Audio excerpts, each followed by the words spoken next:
Angela, you've recently finished writing Camilla's biography. We hear so much about Prince Charles, so let's talk about Camilla for a second here. Any Yeah. surprises in your research? Oh, well, yes. I mean, I've tried to piece together a verbal jigsaw to show what she's like from many different angles. You know, the people who've worked for her, school friends, people who run the charities that she's worked for, a very sort of wide range. And all of them have said that nothing they say has to be off the record. So it's all in their voice about what they think and the experiences, which hasn't been done before. And I've been delighted that they agreed to talk to me because, you know, a lot of people are very cynical about us journalists. And Yeah. so I hope it will be a good read.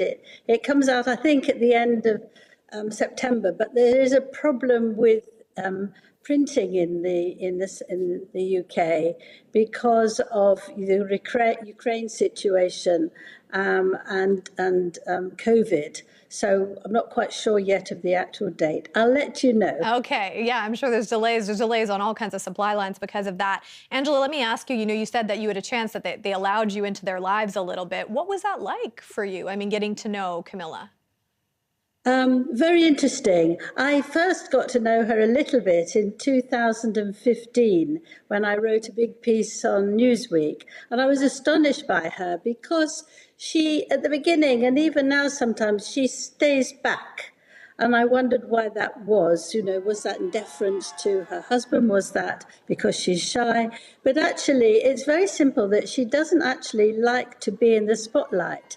But if you deal with her separately or when they're together and they're not trying to please everybody else, she's hilarious. She's very, very clever and good sense of humour and very caring.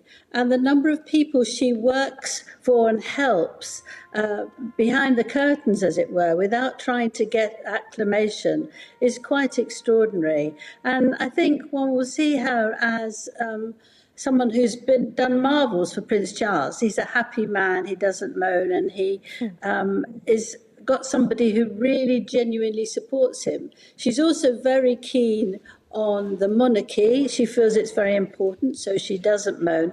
But to think of a woman of 57 who has to completely change her life to become a member of the royal family when she's been quite a sort of, she never was ambitious, she never really had a career, she didn't want one.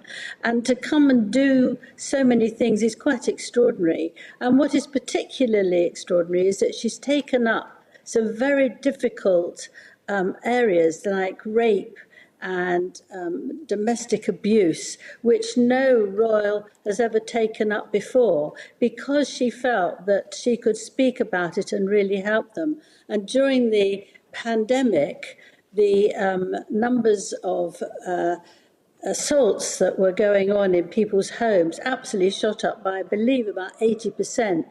So she's been working very, very hard to give those people who've been so badly treated a voice. It's quite moving, I think. Yeah, I mean, not only Camilla, Prince Charles, both of them together, I mean, they've been tackling some tough subjects, Angela. These are not easy things, coming to Canada, talking about reconciliation, even dealing with climate change, their roles within that as well.